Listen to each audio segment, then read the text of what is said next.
Computer वाला भी हुआ था। ठीक है। फिर हम लोग फिर एसईओ से स्टार्ट करें, क्योंकि हम लोग का वर्डप्रेस कंप्लीट हो गया तो। हाँ। या आपको कोई डाउट है तो आप पूछ सकते हो। Yes yes. सॉरी। ठीक है। तो फिर एसईओ से ही हम लोग स्टार्ट करते हैं अपना, क्योंकि एक सेकेंड।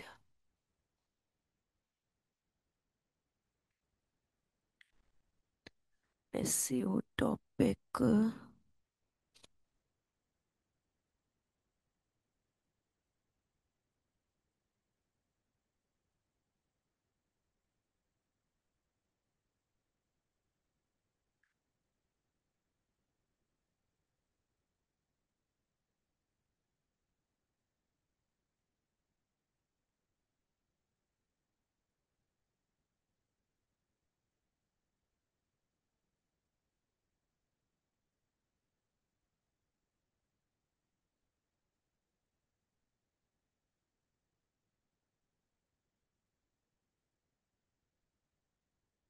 ठीक है, मेरी स्क्रीन विजिबल है क्या महेश आपको?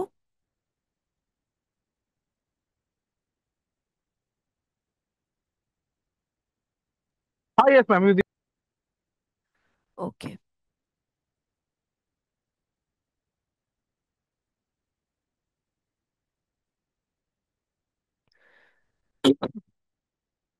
ठीक है, तो देखिए हम लोग एसईओ से स्टार्ट कर रहे हैं। हम लोग का वर्डप्रेस कंप्लीट हो चुका है।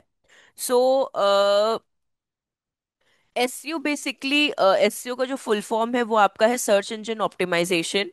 अब ये सर्च इंजन ऑप्टिमाइजेशन करता क्या है, इसके बारे में हम लोग बात करते हैं।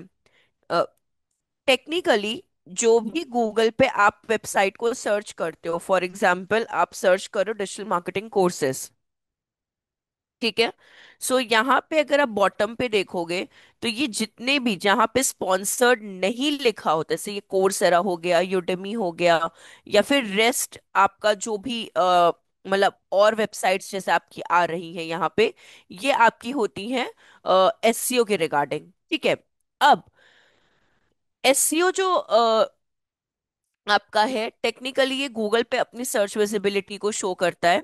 गूगल पे ही सिर्फ आपकी सर्च विजिबिलिटी शो होगी।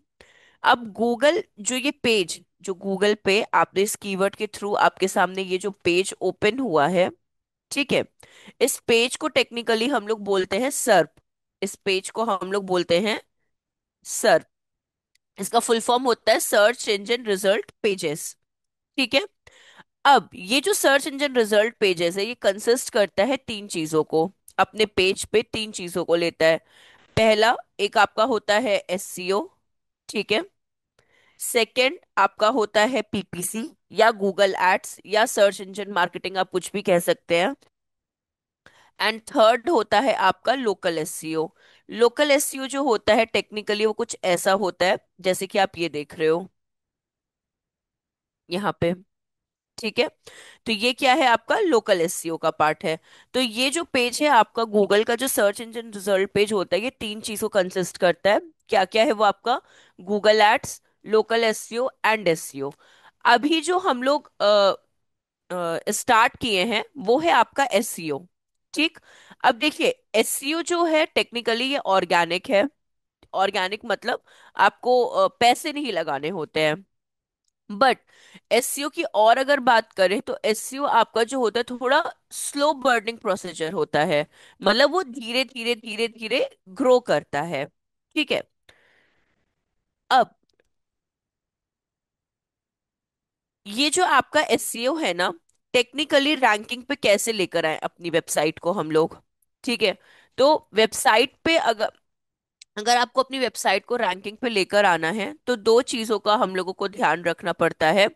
Quality and the quantity of traffic. Quality of and the quantity of traffic का मतलब इस वेबसाइट पे कितने लोग आ रहे हैं। लेट कंसिडर कोर्सेरा पे 100 पीपल्स या 100 विजिटर्स जो है वो आ रहे हैं।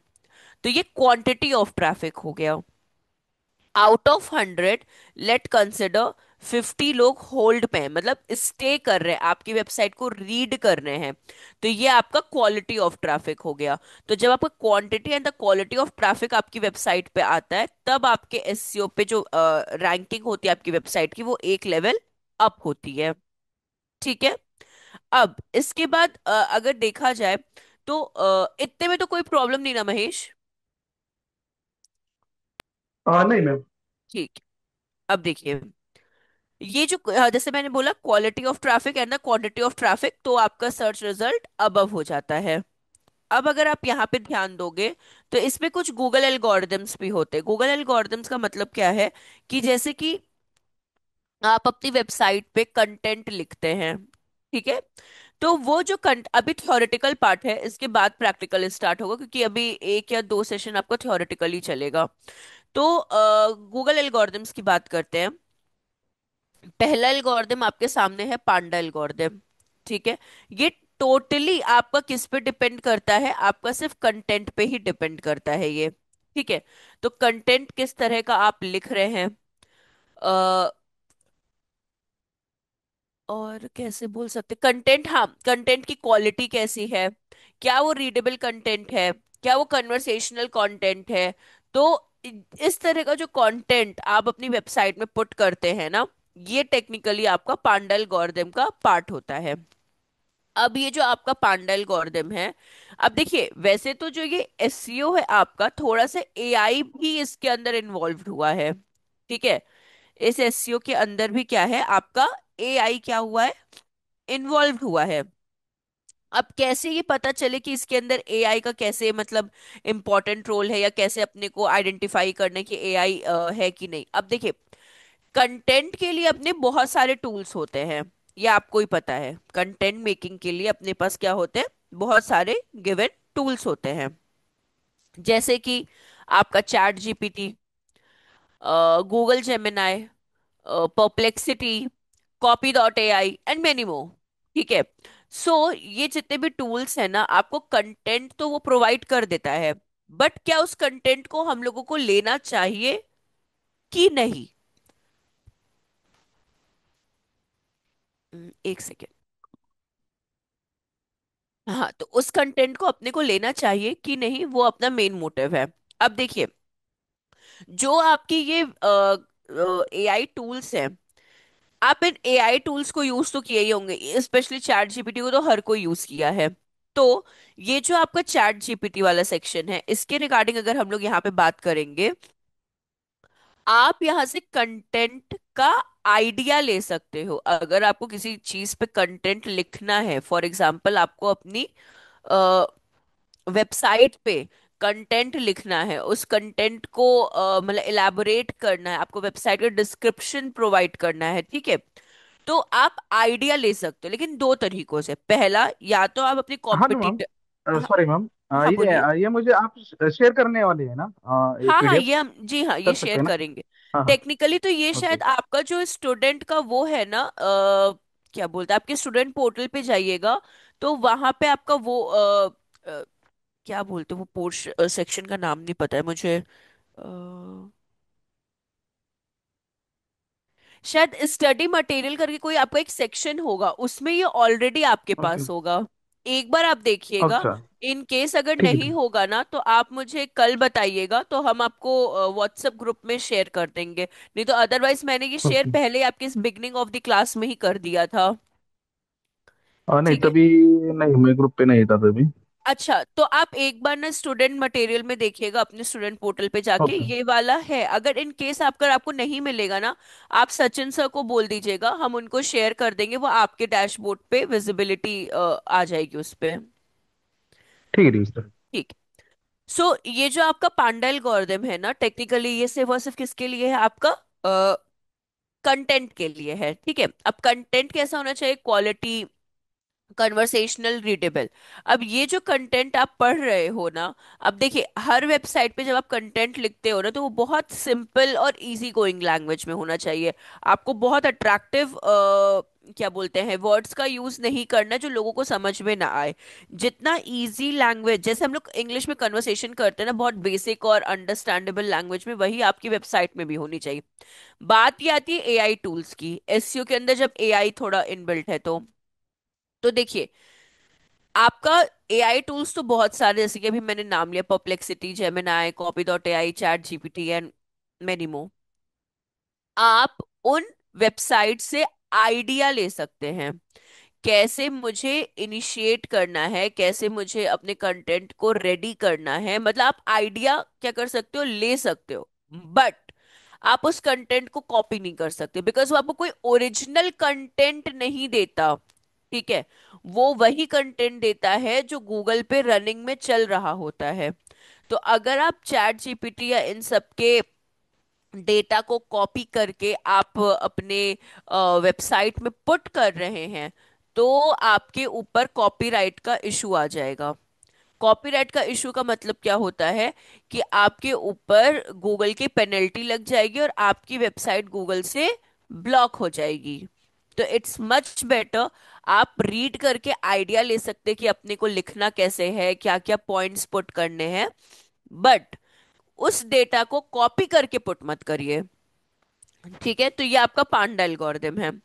देन आपका पेंगुइन आता है जो बैकलिंक्स के लिए होता है। बैकलिंक्स मतलब क्या होता है, जैसे कि आप फेसबुक पे गए, facebook.com एक दूसरी वेबसाइट है और प्रायुक्त एक दूसरी वेबसाइट है। तो आप प्रायुक्त का प्रमोशन फेसबुक पे कर रहे हो, तो कोई भी यूजर फेसबुक से जब प्रायुक्त पे रिडायरेक्ट करेगा उसे बैकलिंक्स कहते हैं। समझ में आया पेंगुइन एल्गोरिदम वाला आपको बैकलिंक्स क्या होता है? हाँ, यस मैम। तो अब जब आप बैकलिंक्स बनाते हो, चाहे वो फेसबुक पे या फिर आप यूट्यूब पे, चाहे आप गेस्ट ब्लॉगिंग करते हो या फर्दर कुछ भी आप करते हो, इमेज ऑप्टिमाइजेशन, तो उस सिनेरियो में किस लिंक की आप बोल सकते हो, ऐसे तो ये इन डेप्थ टॉपिक है बट ऐसे देखिए, किस लिंक को ऑथराइज्ड करना है या किस लिंक को रिजेक्ट करना है, किस लिंक को सेलेक्ट करना है, ये आपका पेंगुइन एल्गोरिदम डिसाइड करता है। फिर हमिंग बर्ड, वैसे तो हमिंग बर्ड काफी ओल्ड हो चुका है क्योंकि इसकी जगह अब एईओ आ चुका है। हमिंग बर्ड आपका ओल्ड एसईओ का एक एल्गोरिदम था जहां पे आपको फ्रीक्वेंट आंसर्स मिल जाते थे। आपने सर्च किया व्हाट इज डिजिटल मार्केटिंग, तो जैसे आपको इमीडिएट जब रिस्पॉन्स मिलता था तो वो उसको बोलते थे हम लोग हमिंग बर्ड या फीचर्ड स्निपेट। बट अब एआई है एसईओ में, तो अब जब आप सर्च करते हो what is digital marketing, for example आप जाते हो यहाँ सर्च करते हो,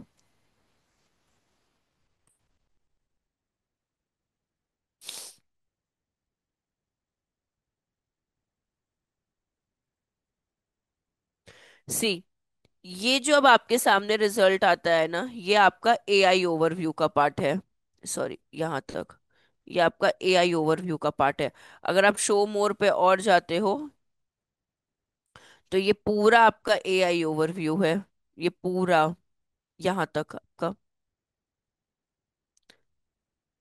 इसी को बोलते हैं हम लोग AEO, answer engine optimization, AEO. ठीक है, अब देखिए यहाँ पे लिखा भी आ गया आपका एआई ओवरव्यू।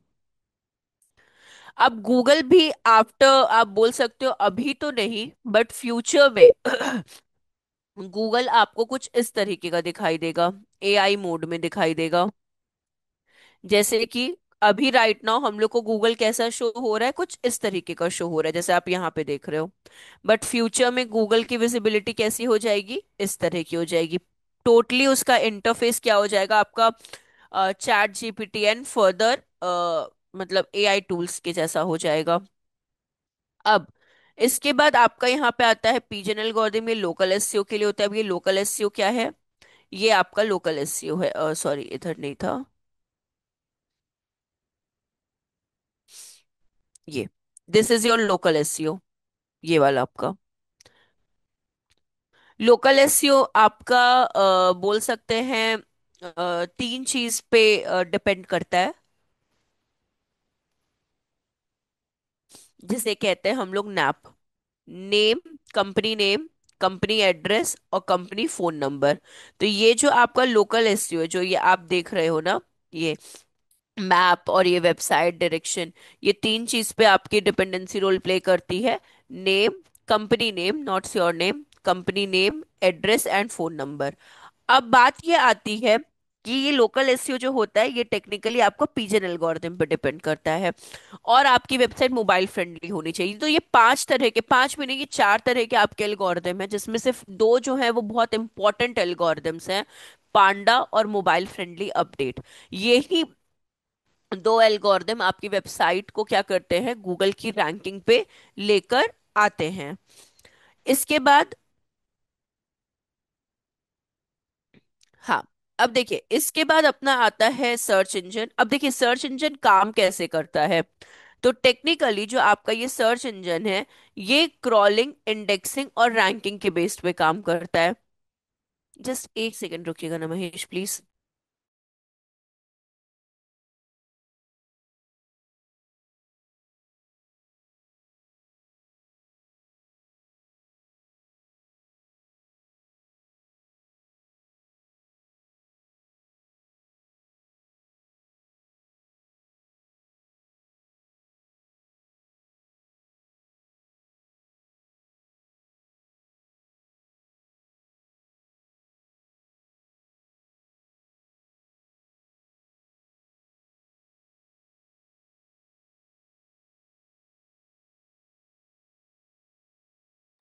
हाँ, तो ये जो आपका सर्च इंजन है ना, ये टेक्निकली तीन चीजों पे काम करता है, क्रॉलिंग, इंडेक्सिंग एंड रैंकिंग। अब जो ये आपका क्रॉलिंग, इंडेक्सिंग एंड रैंकिंग है, इसके बारे में बात करते हैं। क्रॉलर जो है, ये फर्स्ट वाले की बात कर रहे हैं अभी, ये वाले को, ठीक है। ये जो क्रॉलर है आपका, इसका बहुत डिफरेंट डिफरेंट नेम होता है। आ, बहुत जगह पे इसे गूगल बॉट कहते हैं, बहुत जगहों पे इसे ये बोलते हैं स्पाइडर बॉट बोलते हैं, बहुत जगहों पे इसे क्रॉलर बोलते हैं। काम इसका क्या होता है, सेम होता है, ठीक है। अब ये होता क्या है क्रॉलर, जब भी कोई वेबसाइट गूगल पे आती है, या जब भी कोई वेबसाइट गूगल पे रजिस्टर होती है, ठीक है, तो उस टाइम पे क्या होता है, गूगल अपने छोटे छोटे बॉट्स को उस वेबसाइट पे क्या करता है, सेंड करता है, ठीक है। ये ओल्ड न्यू दोनों के लिए है। अगर ओल्ड वेबसाइट में कोई चेंजेस आ रहा है या न्यू वेबसाइट गूगल पर, ये दोनों के लिए है। तो गूगल क्या करता है, छोटे छोटे बॉट्स को भेजता है उस पर्टिकुलर वेबसाइट पे कि जाओ देखो, इस पे कुछ हम लोग को क्या बोलते हैं, इंडिकेशंस मिले हैं कि इसमें कुछ चेंजेस आए हुए हैं। तो वो बॉट्स जो क्रॉलर होते हैं, जो स्पाइडर बॉट होते हैं, फिर जो गूगल बॉट होते हैं, ये आपके वेबसाइट पे जाते हैं और आपकी वेबसाइट की क्रॉलिंग करते हैं। अभी क्रॉलिंग करके क्या आइडेंटिफाई करते हैं, क्रॉलिंग से इनको ये पता चलता है कि आपकी वेबसाइट पे कोई चीजें गलत तरीके से तो नहीं है, क्या ये नई वेबसाइट है, कंटेंट कैसा आपने लिखा है। जब तक क्रॉलर अप्रूव नहीं कर देगा आपकी वेबसाइट को कि नहीं, हर तरीके से आपकी वेबसाइट अच्छी है, कोई प्रॉब्लम नहीं है, सब कुछ ठीक है, तब तक गूगल पे आपकी इंडेक्सिंग, गूगल मतलब यहाँ पर आपकी इंडेक्सिंग नहीं होगी।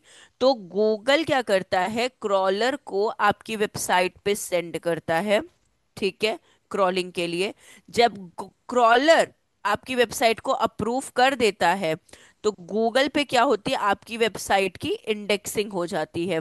और जब इंडेक्सिंग हो जाती है, विजिबिलिटी हो जाती है, रजिस्टर हो जाती है आपकी वेबसाइट, तो जाके रैंकिंग के लिए आपकी वेबसाइट को बेनिफिशियल होता है। तो जब भी आपकी वेबसाइट गूगल पे आती है, तो गूगल सबसे पहले क्रॉलर को आपकी वेबसाइट पे भेजता है कि ओवरव्यू करके आओ, सब कुछ परफेक्ट है तो उसकी इंडेक्सिंग कर दो, और इंडेक्सिंग हो जाएगी तो आप उसकी रैंकिंग के लिए एसईओ करना स्टार्ट कर सकते हैं। तो ये ऐसे आप बोल सकते हैं कि गूगल वर्क करता है आपकी वेबसाइट के लिए, ठीक है। अब इसके बाद आपकी थ्री टाइप्स ऑफ लिंक होते हैं, internal, external and back links. अब देखिए इंटरनल लिंक क्या होती है, जब अपनी वेबसाइट में ही आप किसी चीज को रोम कर रहे हो, फॉर एग्जाम्पल आप प्रायुक्त पे गए, ठीक है। अब सी, प्रायुक्त पे जब आप गए और आपने लेट कंसिडर यहाँ पे क्लिक किया, ठीक है, इस जगह पे ये।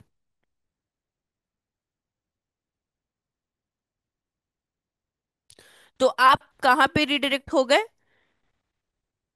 प्रायुक्त के ही दूसरे पेज पे। ठीक है, तो इससे बोलते हैं इंटरनल लिंक, जब आप अपने ही डोमेन में कहीं पे रिडायरेक्ट हो रहे हो। ठीक है, ये इंटरनल लिंक होता है सेम डोमेन में। एक्सटर्नल लिंक क्या होता है? जब आप अपने डोमेन से किसी दूसरे के डोमेन पे रिडायरेक्ट हो रहे हो। फॉर एग्जाम्पल, आप प्रायुक्त के गेट स्टार्टेड पे क्लिक कर रहे थे और किसी दूसरे के डोमेन पे आप स्विच कर गए हो, तो ये होता है आपका क्या, एक्सटर्नल लिंक। और बैकलिंक क्या होता है? जब जैसे अब मैंने एग्जांपल दिया था आपका कि फेसबुक से कोई अगर आपकी वेबसाइट पे आ रहा है तो उसे कहते हैं बैकलिंक्स। अब इसके बाद आपका आता है यहाँ पे, अब देखिए, यहाँ पे आपके टाइप्स ऑफ एसईओस के बारे में यहाँ पर आ गया है। ठीक है, अब आपके टू टाइप ऑफ एसईओ होते हैं, on page end of page SEO होते हैं। ऑन पेज एसईओ, वो एसईओ में क्या आता है? जो आपको डायरेक्टली रैंकिंग के लिए हेल्प करे। ठीक है, फॉर एग्जाम्पल, आपका नो डुप्लीकेट कंटेंट, जैसे मैंने कहा, कॉपीड नहीं होना चाहिए, हेडर टैग्स होना चाहिए, इंटरनल लिंक्स होने चाहिए, इमेज ऑप्टिमाइजेशन होना चाहिए। ये सारे आपकी वेबसाइट को क्या करते हैं? ग्रो करने की कोशिश करते हैं। ऑफ पेज एसईओ में क्या होता है? जब आप दूसरों की वेबसाइट पे जाते हो और वहां पे बैकलिंक्स क्रिएट करते हो, for example Facebook, Instagram, YouTube, image optimisation, guest blogging, question and answers, Quora, ये सब पे जब आप जाते हो तो आप क्या करते हो? बैकलिंक्स क्रिएट करते हो। तो अपने टू टाइप ऑफ एसईओ होते हैं, on page end of page होते हैं। सेम एज एसईओ टेक्निक्स होती है, white hat, black hat and grey hat. ठीक है, व्हाइट हैट एसईओ जो आपका होता है, हम लोग वो गूगल एल्गोरिथम्स को फॉलो करते हैं और इंडस्ट्री में हम लोग व्हाइट हैट एसईओ पे ही काम करते हैं। ये थोड़ा स्लो, जैसे मैंने बोला, स्लो बर्निंग प्रोसीजर होता है बट इफेक्टिव प्रोसीजर होता है। ब्लैक हैट एसईओ जो आपका होता है, ये कोई भी गूगल एल्गोरिथम्स को फॉलो नहीं करता है। ठीक है, तो ये रैंकिंग के लिए तो जल्दी आपको इंक्रीज कर देगा बट उतना ही जल्दी आपको डाउनफॉल में भी लेकर आ जाएगा। और ग्रे हैट एसईओ जो होता है, it's a combination of white hat, black hat. ये भी हम लोग इंडस्ट्री में यूज नहीं करते हैं और बिल्कुल भी यूज नहीं करते हैं।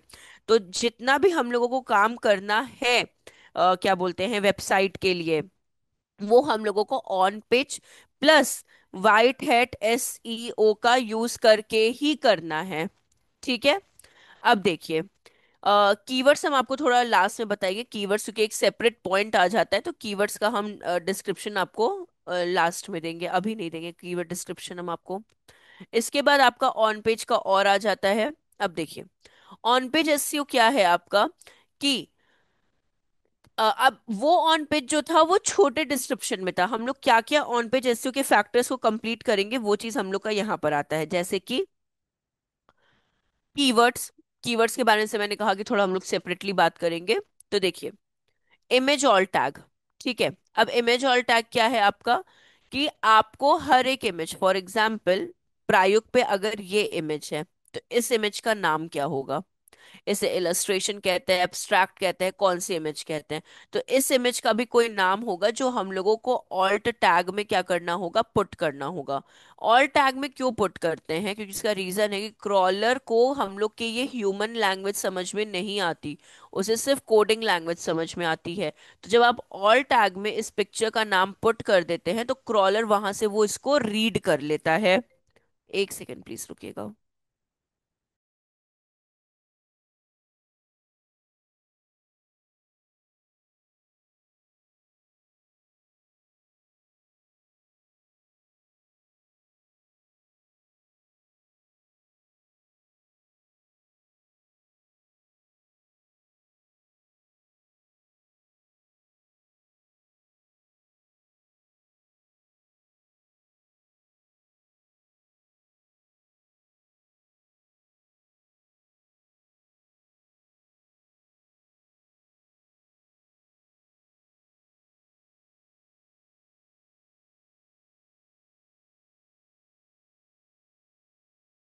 हाँ, तो हम लोग कहाँ पे थे कि हाँ, और इमेज ऑल टैग के बारे में। तो देखिए, इमेज ऑल टैग क्या होता है कि आपकी इमेज को क्रॉलर को बताइए कि क्रॉलर नहीं पढ़ सकता ह्यूमन लैंग्वेज, तो वो उसको हम लोग को ऑल टेक्स्ट के ही लैंग्वेज में क्या करना होता है, एक्सप्लेन करना होता है। अब आता है आपका यूआरएल। यूआरएल आपका शॉर्ट होना चाहिए, जैसे कि ये है आपका URL prayug.com live hyphen courses. ये एक एक्यूरेट और परफेक्ट यूआरएल है। ठीक है। स्पेस को हम लोग यूआरएल में हाइफन से क्या कर सकते हैं, एक्सचेंज कर सकते हैं। तो यूआरएल आपका क्या होना चाहिए, करेक्ट फॉर्म में होना चाहिए। देन आपका हेडिंग, हर पेज में देखिए, हेडिंग्स आपकी 6 होती हैं। H1, H2, H3, H4, H5 and H6। ठीक है। H1 हर पेज पे आपका एक होना चाहिए, और H2 से H6 आप मल्टीपल टाइम्स यूज कर सकते हैं। H1 एक क्यों होना चाहिए, उसका रीजन ये है क्योंकि फॉर एग्जाम्पल किसी भी बुक की हेडिंग एक होती है, उसकी सब हेडिंग्स छोटे छोटे फॉन्ट्स में लिखी रहती हैं। तो वैसे ही जब आपकी वेबसाइट में लेट कंसिडर 5 पेजेस हैं, तो 5 H1 टैग होंगे, और रेस्ट H2 से H6 आप कितने भी ले सकते हो। मैम सब हेडिंग मतलब क्या है?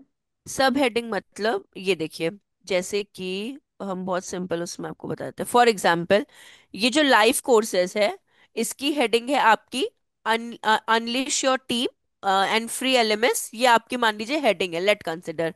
इसको हम लोगों ने H1 टैग में लिख दिया है। अब सब हेडिंग क्या हो गई आपकी, जैसे इसमें नहीं है सब हेडिंग। 1 सेकेंड। हाँ, अब देखिए, ये जो डिजिटल मार्केटिंग कोर्स है ना, ये इस पेज का हेडिंग हो गया, तो आप इसको H1 में लिखते हो। अब आती है सब हेडिंग। तो सब हेडिंग मानिए आपकी ये हो गई कोर्स ओवरव्यू। तो ये आप H2 से लेकर H6 तक कितनी बार भी यूज कर सकते हो। तो ये होती है सब हेडिंग, और ये होती है आपकी हेडिंग। ठीक है। ओके। ये प्रैक्टिकली भी हम आपको बता देंगे इसमें, जैसे कि और भी इसमें सब हेडिंग होगी आपकी। सी, ये ये आपकी सब हेडिंग है, जो ये आई थिंक सो H4 में लिखी गई है। ये हो गई, ये सब हेडिंग हो गई, ये भी आपकी सेम H4 में लिखी गई है। ये आपकी सब हेडिंग हो गई, ये आपकी सब हेडिंग हो गई, ये हो गई, सर्टिफिकेशन हो गया, ये। तो ये जितनी भी चीजें हैं ना, ये आपकी सब हेडिंग की पार्ट होती हैं। तो ये आप H2 से लेकर, जैसे ही मैंने कहा, H6 तक आप मल्टीपल टाइम्स यूज कर सकते हो, बट हेडिंग जो होती है वो हर पेज पे एक ही बार यूज होनी चाहिए।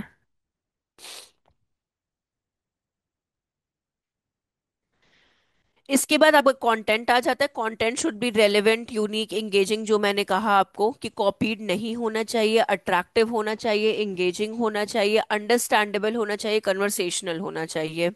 फिर आपकी इंटरनल, एक्सटर्नल लिंक इतनी इंपॉर्टेंट नहीं होती, बट इंटरनल लिंक बहुत इंपॉर्टेंट होती है।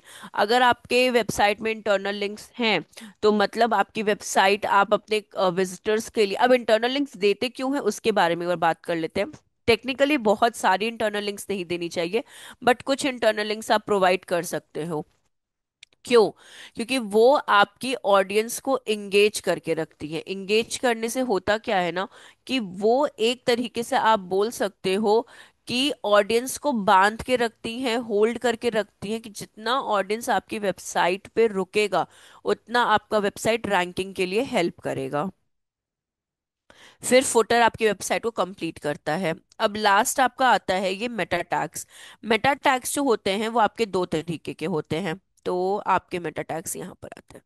सी, एक होता है आपका मेटा टाइटल। ये जो आप देख रहे हो ना, best digital marketing courses and certification online, ये आपका होता है मेटा टाइटल। और ये जो आप देख रहे हो, ये, इसे हम लोग बोलते हैं मेटा डिस्क्रिप्शन। ठीक है। तो अब देखिए, मेटा टैग्स आपके 2 टाइप के हैं। एक है Meta title, Meta description. Meta title आपका 150 to 60 कैरेक्टर्स का होता है, डिस्क्रिप्शन आपका 150 to 160 कैरेक्टर्स का होता है। अब ध्यान दीजिएगा, मेरा कीवर्ड क्या था, हर मेटा टाइटल और मेटा डिस्क्रिप्शन में आपका रैंकिंग कीवर्ड आना चाहिए। जैसे कि मैंने अभी सर्च किया डिजिटल मार्केटिंग कोर्सेस। ठीक है। तो सी, आपका ये डिजिटल मार्केटिंग कोर्सेस वाला कीवर्ड जो है, ये आपका मेटा टाइटल में भी आया है और ये आपका मेटा डिस्क्रिप्शन में भी आया है। ठीक है। क्यों लेते हैं? क्योंकि ये रैंकिंग के लिए क्या करता है, देखिए एसईओ सिर्फ रैंकिंग के लिए है। तो हम लोग कोई भी चीज करेंगे वो सिर्फ हम लोग रैंकिंग के लिए करेंगे। मेटा टाइटल आपका कितना होता है? 50 to 60 कैरेक्टर्स का। ठीक है। और मेटा डिस्क्रिप्शन आपका होता है 150 to 160 कैरेक्टर्स का। ठीक है। और इन दोनों में आपको अपना कीवर्ड जो होता है वो हम लोगों को पुट करना होता है।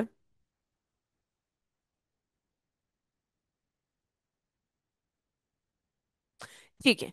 इसमें कोई इश्यू तो नहीं है ना महेश? नहीं मैम। ठीक है।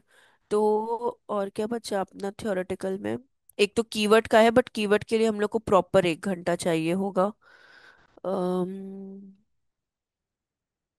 स्कीमा रोबोट तो ये प्रैक्टिकल करते टाइम आपको बताएंगे।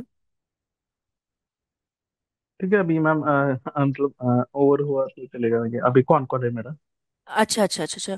ठीक है, तो फिर हम लोग यहीं पे ही वो करते हैं, फिर एंड करते हैं, हम्म, मतलब फिर कल के क्लास में फिर हम लोग मिलते कल। हैं। हाँ। ठीक है, ओके यस यस, चलिए। चलेगा। Okay bye bye, okay. Take thank you care. Ma'am.